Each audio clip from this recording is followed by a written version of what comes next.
Last year, I was about ready to rip my tomato bed out.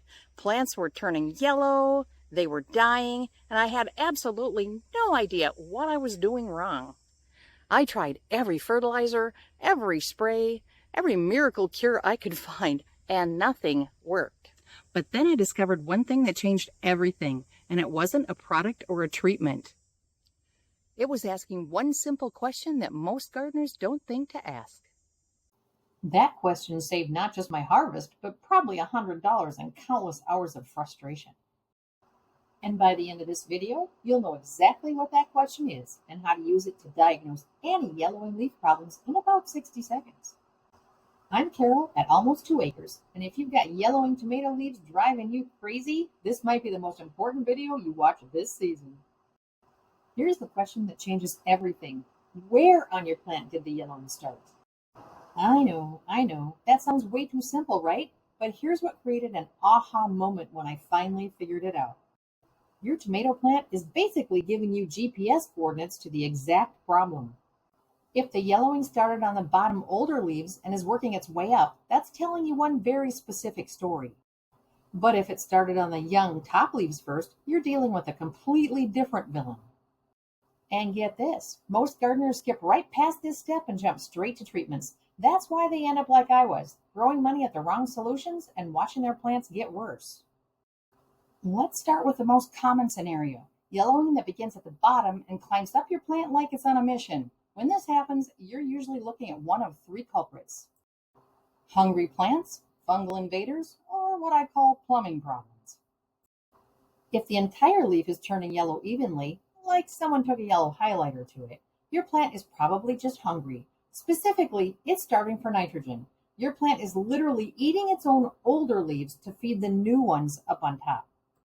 But if you're seeing spots or patterns, now we're talking about fungi. Early blight creates these distinctive bullseye patterns that look like targets. Septoria leaf spot covers your leaves with tiny spots that look like someone attacked them with a hole punch. And then there are the plumbing problems, when entire branches start yellowing and wilting together. That's when you know something is seriously wrong with your plant's internal water delivery system. Now, if the yellowing started on your youngest, newest leaves up top, your plant is sending you a completely different distress signal. This usually means one of two things. Either your soil's pH is out of whack and your plant can't access nutrients that are literally sitting right there, or you've got what's called an immobile nutrient deficiency. Iron deficiency is the classic example. You'll see this gorgeous pattern where the leaf veins stay bright green, but everything between them turns pale yellow. It looks almost like a leaf skeleton, and it's actually kind of beautiful until you realize that your plant is basically suffocating. The crazy thing? Your soil might have plenty of iron, but if the pH is off, it might as well not even be there. Once you know where the problem started, the next step is reading the pattern like a detective reads clues. Uniform yellowing means one thing. Yellowing between the veins means something else entirely. Spots with rings tell a different story than spots without rings. Your plant has basically developed its own language for telling you exactly what's wrong, and once you learn to speak that language, you'll never waste time and money on the wrong treatments again.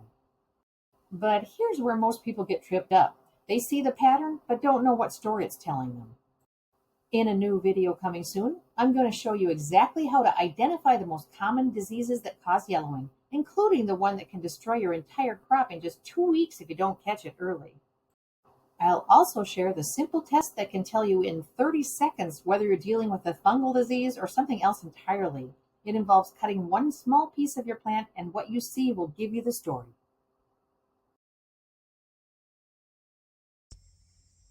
Drop a comment below and let me know where the yellowing on your tomatoes started, top or bottom. See you on the next one. Make sure you're subscribed with notifications on, because part 2 drops in a few days and you don't want to miss it. Until then, let's get growing.